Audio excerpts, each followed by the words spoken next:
Good morning and welcome to 365 Days of Amazing Stories with Theo Mayer. Here we are on day 237? No, 236. And I'm continuing the story of the lame man from Baghdad from 1001 Arabian Nights. Now, you might remember that the barber who the servant had brought to shave the young man's head, he just wouldn't do his job. And he just kept talking and praising himself over and over again. And the young man is growing incredibly frustrated with this whole thing because he was sick with love. And this meeting with this young woman who had his heart, he did not want to miss it. And he wanted to be presentable. So at a certain point, the barber started asking him where it was that he was going. And he made it seem like it was very important that he know. And told from the young man, we'll go on.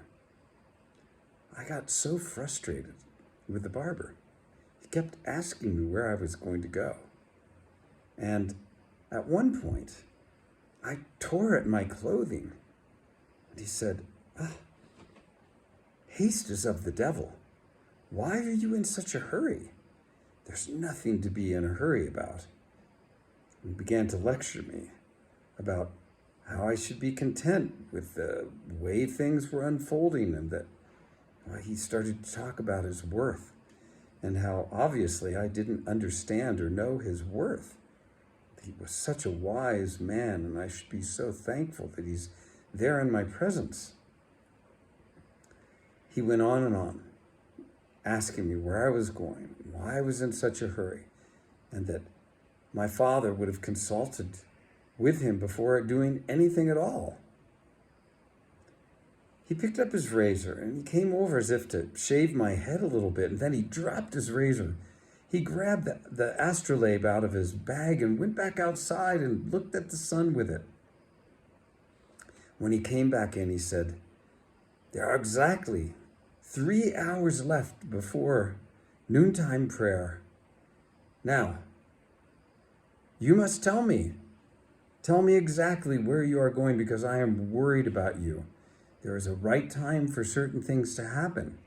If you can tell me what you are going to do, I can tell you if it is a safe thing for you to do or not. Well, I've realized there was no getting rid of this guy. He was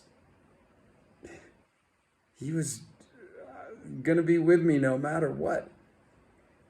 So I told him, I am going to see a young woman, and I need to get there before noontime prayers begin so that I can spend some time with her.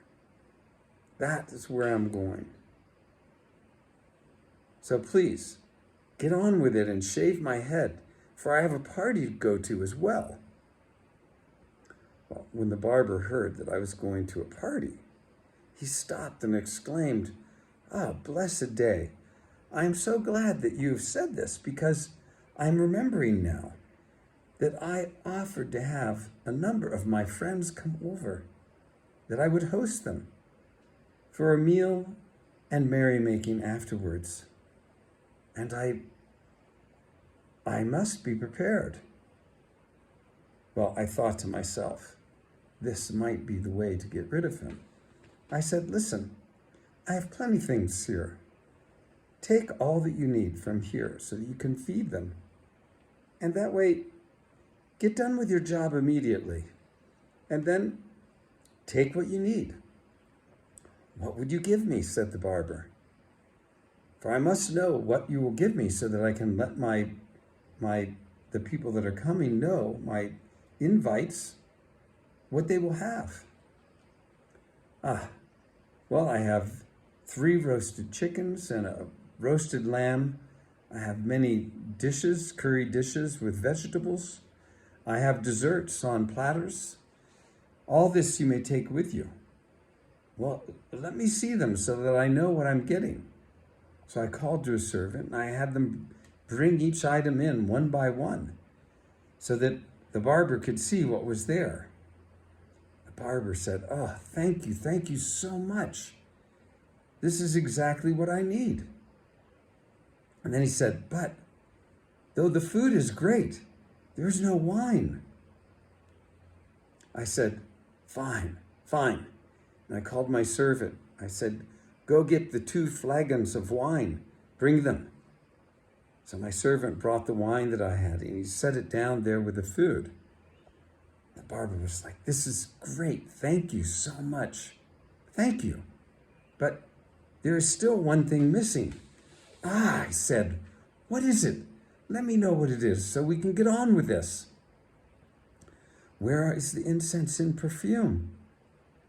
So I had my servant go, and he brought a box that had both these things within it. Many gold dinars worth of incense and perfumes were in this box. Well, he brought them out.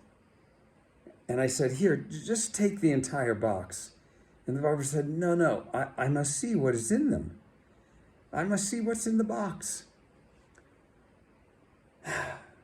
So I opened the box, and piece by piece, he took each incense stick out, inspecting it. And then each vial of perfume he opened and smelled, before closing the lid and putting it aside with all of the food and the wine. He said, "This is great. Indeed, this is great. But you must not hurry off. It would be very unauspicious. You must come, and I must invite you too, so that you can meet my guests, and they will know where all of these wonderful things have come from." Scheherazade stopped the story there, and we will as well. How is our man going to get out of the clutches of this barber? Okay, thanks for joining. Have a good rest of your day.